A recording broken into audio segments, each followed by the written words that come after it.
ಕಾಂಗ್ರೆಸ್ನಲ್ಲಿ ಉಂಟಾಗಿರುವಂತಹ ಸ್ಪಷ್ಟ ವಿಭಜನೆ ಬಗ್ಗೆ ನಾವು ಹೇಳ್ತಾ ಇದ್ವಿ ನಿಮಗೆ. ಈ ಪವರ್ ಫೈಟ್ ಎಲ್ಲಿಗೆ ಹೋಗಿ ಬಿಡುತ್ತೆ ಅನ್ನುವಂಥದ್ದು ಒಂದು ಕುತೂಹಲ ಇದೆ. ನೀ ಕೊಡೆ ನಾ ಬಿಡೆ ಅನ್ನುವಂತಹ ಸ್ಥಿತಿಯಲ್ಲಿ ಇಬ್ಬರು ನಾಯಕರು ಇದ್ದಾರೆ. ಎಲ್ಲಕ್ಕಿಂತ ಇಂಪಾರ್ಟೆಂಟ್ ಏನು ಗೊತ್ತಾ, ಇಬ್ಬರು ನಾಯಕರ ಹಠಮಾರಿತನ ಕಾಣಿಸ್ತಾ ಇದೆ ನಿಮಗೆ. ರಾಜಕಾರಣದಲ್ಲಿ ಯಾವತ್ತು ನಾಯಕರು ಹಠಮಾರಿತನಕ್ಕೆ ಇಳಿತಾರೆ ಏನೇನೋ ಬದಲಾವಣೆಗಳಾಗಿದೆ. ನಾವು ನಿಮ್ಗೆ ಅದ್ರ ಬಗ್ಗೆ ಮಾಹಿತಿ ಕೊಡ್ತೀವಿ ಮುಂದಿನ ಹಂತದಲ್ಲಿ. ಡಿ ಕೆ ಶಿವಕುಮಾರ್ ಬಣ ದೆಹಲಿ ಪರೇಡ್ನ ಬಳಿಕ ಹೈಕಮಾಂಡ್ ಎಂಟ್ರಿ. ಸೊ ಇದು ಬಿರುಗಾಳಿಯನ್ನು ಎಬ್ಬಿಸ್ತಾ ಇದೆಯಾ, ಅದರ ಮುನ್ಸೂಚನೆನ? ಯಾರು ಯಾವುದೇ ಹೇಳಿಕೆಯನ್ನು ಕೊಡದಂತೆ ಹೈಕಮಾಂಡ್ ಫರ್ಮಾನನ್ನು ಹೊರಡಿಸಿದೆ. ನಿನ್ನೆ ಸುರ್ಜೇವಾಲಾ ಅವ್ರ ಟ್ವೀಟನ್ನು ಗಮನಿಸಿದ್ವಿ ನಾವು. ಟ್ವೀಟ್ನೆಲ್ಲ ಹೇಳೋ ಹಂತಕ್ಕೆ ಬಂದಿದೆ ಈ ವಿಚಾರ, ಜಗಳ ಎಲ್ಲ ಈ ಹಂತಕ್ಕೆ ಬಂದಿದೆ ಅಂದರೆ ನೀವು ಅರ್ಥ ಮಾಡ್ಕೊಳ್ಬೋದು ಏನಾಗ್ತಿದೆ ಹೈಕಮಾಂಡ್ ಮಟ್ಟದಲ್ಲಿ ಅಂತ. ಯಾರು ಯಾವುದೇ ಹೇಳಿಕೆ ಕೊಡದಂತೆ ಹೈಕಮಾಂಡ್ ಫರ್ಮಾನು, ಹೈಕಮಾಂಡ್ ಮಧ್ಯಪ್ರವೇಶ ಮಾಡಿದ್ರು. ಪವರ್ ಶೇರ್ ಬಗ್ಗೆ ಯಾರಿಗೂ ಕ್ಲಾರಿಟಿ ಇಲ್ಲ. ನೋಡಿ, ಆತಂಕದ ಗೆರೆಗಳಿದೆಯಲ್ಲ, ಆತಂಕದ ಗೆರೆಗಳು ಎರಡೂ ಬಣದ ನಾಯಕರಲ್ಲಿ ಕಾಣಿಸ್ತಾ ಇದೆ, ಮುಖದಲ್ಲಿ ಕಾಣಿಸ್ತಾ ಇದೆ. ಯಾರಿಗೆ ಕುರ್ಚಿ ಉಳಿಯುತ್ತೆ, ಯಾರಿಗೆ ಸಚಿವ ಸ್ಥಾನ ಹಾಗೆ ಕಂಟಿನ್ಯೂ ಆಗುತ್ತೆ, ಯಾರಿಗೆ ಹೊಸದಾಗಿ ದಕ್ಕತ್ತೆ, ಈ ಆತಂಕದ ಗೆರೆಗಳು ಮಾತ್ರ ಮಾಯ ಆಗೋದಕ್ಕಾಗ್ತಾ ಇಲ್ಲ. ಕಾಂಗ್ರೆಸ್ ಹೈಕಮಾಂಡ್ಗೆ ಏನೂ ಮಾಡೋಕ್ಕಾಗದಿರುವಂತಹ ಸ್ಥಿತಿ ಇದೆ. ಮುಟ್ಟಕ್ಕೋದ್ರೆ ಸುಡುತ್ತೆ ಬೆಂಕಿ ಅನ್ನೋದು ಭಯ. ಡೀಟೇಲ್ಸ್ ಕೊಡ್ತಾರೆ ಮಸೂದ್. ಬೇರೆ ಬೇರೆ ರಾಜ್ಯಗಳಲ್ಲಿ ಕಾಂಗ್ರೆಸ್ನ ಪರಿಸ್ಥಿತಿಯನ್ನು ಗಮನಿಸಿದಾಗ ಕರ್ನಾಟಕದಲ್ಲಿ ಏನೇ ಮಾಡಿದ್ರು ಕೂಡ, ಮುಟ್ಟೋಕೆ ಹೋದ್ರೂ ಕೂಡ ಇವಾಗ ಪ್ರಾಬ್ಲಮ್ ಆಗುತ್ತೆ ಅನ್ನೋ ರೀತಿನಲ್ಲಿ ಇದೆ. ಸೊ ಹೆಂಗಿದನ್ನೆಲ್ಲ ಸಾಲ್ವ್ ಮಾಡ್ತಾರೆ? ನಿಜವಾದ ಪರೀಕ್ಷೆ ಹೈಕಮಾಂಡ್ಗೆ. ಏನಾದರೂ ಅವ್ರ ಹತ್ರ ಸೊಲ್ಯೂಷನ್ ಇದೆಯಾ? ಪರ್ಮ್ಯುಟೇಷನ್, ಕಾಂಬಿನೇಷನ್ ಎಲ್ಲ ಲೆಕ್ಕ ಹಾಕಿ ಏನಾದರೂ ಸೊಲ್ಯೂಷನ್ ಇದೆಯಾ ಅವ್ರ ಹತ್ರ ಈ ಹಂತಕ್ಕೆ? ಮಮತಾ, ಕಾಂಗ್ರೆಸ್ನಲ್ಲಿ ಒಂದು ರೀತಿಯಲ್ಲಿ ಎರಡೂ ಭಾಗ ಆಗಿ ಬಿರುಕು ಬಿಡುವಂತಹ ಲಕ್ಷಣಗಳು ಸ್ಪಷ್ಟವಾಗಿ ಗೋಚರ ಆಗ್ತಿದ್ದಾವೆ. 2.5 ವರ್ಷದಲ್ಲಿ ಸಾಕಷ್ಟು ಬಾರಿ ಅಧಿಕಾರ ಹಂಚಿಕೆ ಮಾತುಗಳು ಕೇಳಿ ಬಂದಿದ್ರು ಕೂಡ, ಎರಡೂ ಭಾಗದ ಶಾಸಕರುಗಳು ಸಚಿವರುಗಳು ಮಾತನಾಡ್ತಿದ್ರು ಕೂಡ ಈ ಹಂತಕ್ಕೆ ಬರುತ್ತೆ ಅನ್ನುವಂತಹ ಎಕ್ಸ್ಪೆಕ್ಟೇಷನ್ ಎಲ್ಲ ಒಂದು ಕಡೆ ಹೈಕಮಾಂಡಲ್ಲಿ ಇದ್ರೂ ಕೂಡ ಎಲ್ಲ ಒಂದು ಕಡೆ ನಿರ್ಲಕ್ಷ್ಯ ಧೋರಣೆಯೇ ಈ ಒಂದು ಪರಿಸ್ಥಿತಿಗೆ ಕಾರಣ. ಅದು ಹೈಕಮಾಂಡ್ ನಿರ್ಲಕ್ಷ್ಯ ಅನ್ನುವಂಥದ್ದು.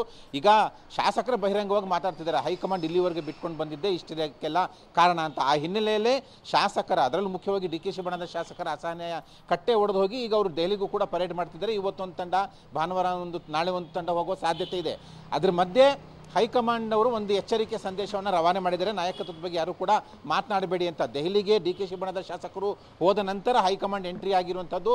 ಇದ್ರ ಮಧ್ಯೆ ಮಲ್ಲಿಕಾರ್ಜುನ್ ಖರ್ಗೆ ಅವರು ಕೂಡ ಬೆಂಗಳೂರಿಗೆ ಬಂದಿದ್ದಾರೆ. ಇವತ್ತು ಏನಾದರೂ ಖಡಕ್ ಸೂಚನೆ ರವಾನೆ ಆಗುತ್ತಾ ಡಿ ಕೆ ಶಿ ಬಣದ ಶಾಸಕರಿಗೆ ಮತ್ತು ಸಿದ್ದರಾಮಯ್ಯ ಬಣದವ್ರಿಗೂ ಕೂಡ ಅನ್ನುವಂಥ ಲೆಕ್ಕಾಚಾರಗಳು ನಡೀತಾ ಇದ್ದಾವೆ. ಏನದು ಸೂಚನೆ ಅಂದರೆ, ಯಾರು ಕೂಡ ದೆಹಲಿಗೆ ಬರಬೇಡಿ, ನಾವು ಇದ್ರ ಬಗ್ಗೆ ತೀರ್ಮಾನ ಮಾಡ್ತೇವೆ, ಮಾತುಕತೆ ಮಾಡ್ತೇವೆ ಅನ್ನುವಂಥ ಒಂದು ಸೂಚನೆ. ಈ ಸೂಚನೆ ಇನ್ನೂವರೆಗೆ ಕೊಟ್ಟಿಲ್ಲ. ನಿನ್ನೆ ಸುರ್ಜೇವಾಲಾ ಅವರ ಟ್ವೀಟ್ನಲ್ಲಿರುವಂಥದ್ದು ನಾಯಕತ್ವದ ಬಗ್ಗೆ ಯಾರು ಕೂಡ ಮಾತನಾಡಬೇಡಿ, BJP ಮಾಧ್ಯಮದ ಒಂದು ತಂಡ ಇದರಲ್ಲಿ ಒಂದು ರೀತಿಯಲ್ಲಿ ಶಾಮೀಲಾಗಿ ಷಡ್ಯಂತ್ರ ಮಾಡ್ತಿದ್ದಾರೆ ಅನ್ನುವಂಥ ಆರೋಪ ಮಾಡಿದ್ದಾರೆ. ಆದರೆ ಮುಖ್ಯವಾದಂಥ ಸೂಚನೆ ಏನು, ದೆಹಲಿಗೆ ಯಾರು ಕೂಡ ಬರಬೇಡಿ, ಗೊಂದಲ ಜಾಸ್ತಿ ಆಗುತ್ತೆ, ಜೊತೆಗೆ ಇದ್ರ ವಿಚಾರ ನಾವು ಇತ್ಯರ್ಥ ಮಾಡ್ತೇವೆ, ಅವರಿಬ್ಬರನ್ನು ಕೂರಿಸ್ಕೊಂಡು ನಾವು ಏನು ಮಾತಾಡಬೇಕೋ, ಏನು ಸೂಚನೆ ಕೊಡಬೇಕೋ ಅದನ್ನು ಕೊಡ್ತೇವೆ ಅನ್ನುವಂಥದ್ದು ಯಾವುದೇ ಸೂಚನೆ ಬರುವಂಥ ಲಕ್ಷಣಗಳು ಹೈಕಮಾಂಡಿಂದ ಗೊತ್ತಾಗ್ತಿಲ್ಲ. ಆ ಹಿನ್ನೆಲೆಯಲ್ಲಿ ಇನ್ನೂ ಕೂಡ ಗೊಂದಲದ ವಾತಾವರಣ ಮುಂದುವರೆದಿದೆ. ಸ್ಪಷ್ಟವಾಗಿ ಡಿ ಕೆ ಶಿ ಬಣ, ಸಿದ್ದರಾಮಯ್ಯ ಬಣ ಒಂದು ರೀತಿಯಲ್ಲಿ ಗೋಚರ ಆಗ್ತಾ ಇದೆ. ಇವರಿಬ್ಬರ ನಡುವೆ ಒಂದು ವಾರದ ಹಿಂದೆ ಇದ್ದಂಥ ಸಂಬಂಧ ಬೇರೆ, ಈಗ ಎಲ್ರಿಗೂ ಫೀಲ್ ಆಗ್ತಿರುವಂಥ ಸಂಬಂಧ ಬೇರೆ. ಅಂದರೆ ಇವರಿಬ್ಬರ ನಡುವೆ ಒಂದು ರೀತಿಯಲ್ಲಿ ರೈವಲ್ರಿ ಫೀಲ್ ಬಂದಿದೆ ಅನ್ನುವಂಥ ಭಾವನೆ ಎಲ್ರಿಗೂ ಕೂಡ ಗೋಚರ ಆಗ್ತಾ ಇದೆ. ಆ ಥರದ ಸಂದರ್ಭ ಸೃಷ್ಟಿಯಾಗಿರುವಂಥದ್ದು. ಹೈಕಮಾಂಡ್ ಈಗ ಏನು ತೀರ್ಮಾನ ತೆಗೆದುಕೊಳ್ಳುತ್ತೆ, ಯಾರಿಗೆ ಸಮಾಧಾನ ಮಾಡುತ್ತೆ, ಯಾಕೆ ಇನ್ನೂ ತೀರ್ಮಾನ ತೆಗೆದುಕೊಂಡಿಲ್ಲ, ಎಲ್ಲವೂ ಕೂಡ ಚರ್ಚಾಸ್ಪದ ಆಗಿರುವಂಥದ್ದು. ಹೈಕಮಾಂಡ್ ಏನಾದರೂ ತೀರ್ಮಾನ ಪ್ರಕಟ ಮಾಡಿದ್ರೆ, ಅಧಿಕಾರ ಒಪ್ಪಂದ ಆಗಿತ್ತು, ಈಗ ಇವ್ರಿಗೆ ಬಿಟ್ಕೊಡ್ಬೇಕು, ಈ ಥರದ್ದೇನಾದರೂ ತೀರ್ಮಾನ ಪ್ರಕಟ ಆದರೆ ಬೇರೆ ಬೇರೆ ಪರಿಣಾಮಗಳನ್ನು ರಾಜ್ಯದಲ್ಲಿ ಕಾಂಗ್ರೆಸ್ ಎದುರಿಸಬೇಕಾಗುತ್ತೆ. ಅದಕ್ಕೆ ಹೈಕಮಾಂಡ್ ಕೂಡ ಸಾಕ್ಷಿ ಆಗಬೇಕಾಗುತ್ತೆ. ಆ ಒಂದು ಆತಂಕ ಹೈಕಮಾಂಡ್ ಅವ್ರು ಮನೆ ಮಾಡಿರುವಂಥದ್ದು. ಆ ಹಿನ್ನೆಲೆಯಲ್ಲಿ ಎಲ್ಲ ಒಂದು ಕಡೆ ಜಾಣ ನಡೆ, ಸಿಚುವೇಶನ್ ಹೀಗೆ ಮ್ಯಾನೇಜ್ ಮಾಡಬಹುದು ಅನ್ನುವಂಥ ಲೆಕ್ಕಾಚಾರದ ಹೈಕಮಾಂಡ್ ಇದ್ದಂತಿದೆ. ಪರಿಸ್ಥಿತಿ ಅವರಿಗೆ ಪ್ರತಿಕೂಲ ಆಗಿದೆ. ಮಮತಾ, ಆಲ್ ರೈಟ್, ಧನ್ಯವಾದ ತಮ್ಮೆಲ್ಲ ಮಾಹಿತಿಗಾಗಿ. ಒಟ್ಟಿನಲ್ಲಿ ಕಾಂಗ್ರೆಸ್ ಹೈಕಮಾಂಡ್ಗೆ ಇದೆಯಲ್ಲ, ಒಂದು ಕಡೆಗೆ ರಾಜಸ್ಥಾನದಲ್ಲಿ ಬಹಳ ಮುಖಭಂಗ ಆಯಿತು, ಅವ್ರಿಗೇನು ಮಾಡೋದಕ್ಕಾಗಲೇ ಇಲ್ಲ ಕೊನೆಗೆ ಹಠಮಾರಿತನವನ್ನು ನೋಡಿ. ಈ ಕಡೆಗೆ ಮಧ್ಯಪ್ರದೇಶದಲ್ಲೂ ಕೂಡ ಕಳ್ಕೊಂಡ್ರು. ಆಮೇಲೆ ಪಂಜಾಬ್ನಂತಹ ಕೇಂದ್ರಾಡಳಿತ ಪ್ರದೇಶ, ಇಲ್ಲೂ ಕೂಡ ಅಷ್ಟೇ ಏನೋ ಮಾಡೋದಕ್ಕೆ ಹೋಗಿ ಇನ್ನೇನೋ ಮಾಡಿ ಅಲ್ಲೂ ಕೂಡ ಕಳ್ಕೊಂಡ್ರು. ಇಲ್ಲಿ ಇನ್ನೆರಡು ವರ್ಷದಲ್ಲಿ ಎಲೆಕ್ಷನ್ ಇದೆ, ಏನು ಮಾಡಬಹುದು? ಇಬ್ಬರು ನಾಯಕರು ಕೂಡ, ಒಬ್ಬರು ಸಂಘಟನಾತ್ಮಕವಾಗಿ ಚತುರರು, ಇನ್ನೊಬ್ಬರು ಮಾಸ್ ಲೀಡರು, ಜನಪ್ರಿಯ ನಾಯಕರು. ಯಾವಾಗಲೂ ಕಾಂಗ್ರೆಸ್ ಹೈಕಮಾಂಡ್ಗೆ ಅಪತ್ಯ ಆಗಿರುವಂತಹ ಡೀಟೇಲ್ಸು ನಮ್ಗೆ ಇತಿಹಾಸದಲ್ಲಿ ಸಿಗುತ್ತೆ.